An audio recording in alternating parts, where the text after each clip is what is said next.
Let's just move on. Back on the market street with listed companies on the South African bourse, as well as investment managers and others, are reviewing the performance of the GSE since 2024 started.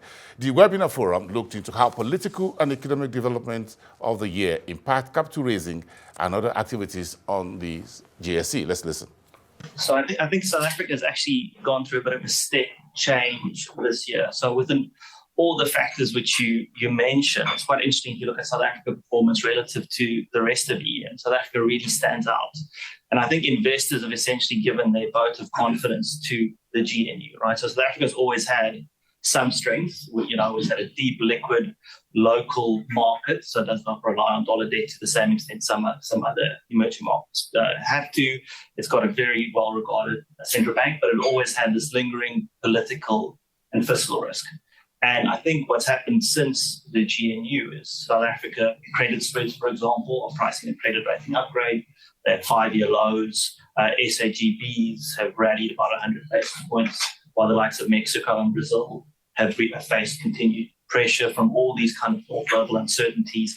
And the rand, which used to be the thing which you shortly be ever uncertain about the world, is still up 4% year to date, and the real effective exchange rate has rallied about 7%. So clearly investors are putting their capital, fixed income investors are putting their capital to work in terms of backing this government. And I think if you think about the year ahead, there are a lot of uncertainties, right? The most prevalent one happening in a week's time. And I think within that, again, from a fixed income perspective, we need to be quite careful. We're not running a lot of risk. But within the whole EM investor landscape, I think South Africa still shines pretty well. Yeah, our government has been asking institutional investors actually for quite a number of years to get more involved with initiatives like Operation Vulindlela and for the private sector and for pension funds specifically, as well as government to work together in terms of funding the infrastructure gap that we do have in South Africa. So, of course, if you talked earlier about Operation Vulindlela's focus areas and the 19 priority reforms that's in play, then you will know that the whole idea behind this is that we as an industry help reduce the input costs, lower the barriers to entry, as well as help effectively increase competition in our economy. For us, the main focus areas as a large institutional investor has really been around electricity, first and foremost. So energy supply, we know, has been a real big detriment in our economy to grow, and therefore also really perpetuating intergenerational challenges that we've had for many, many decades already in South Africa, and trying to address that.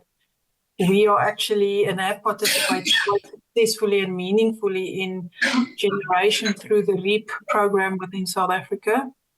There may be more opportunities, of course, in future in the bid window 5 and 6 that's now coming to the fore, as well as opportunities in the hydrogen economy, albeit it's still in a nascent level. It seems like there could be particular nice opportunities in the pipeline, and also the storage part of the value chain that we're planning to get involved with. Technology and fintech are very in demand at the moment because they speak directly into financial inclusion, and we're seeing a lot of investor interest in a number of markets on the continent in the space. And you might have picked up some of the recent transactions that we announced relating to some of the key telcos. But this sector is really attracting demand from the West in terms of US investors all the way up to China, Japan. So I think the Sub-Saharan African region is very well placed to play into that space and attracting a lot of interest. Also, just staying with the telecommunication space, there's obviously still a very high demand for connectivity. Sonia earlier mentioned some of the sale and leaseback stuff. So you're seeing a lot of the infrastructure that relates to telecommunications, whether that be towers, fiber businesses, etc. You're seeing a lot of creativity around structuring around those opportunities. So that's another key trend that we're seeing.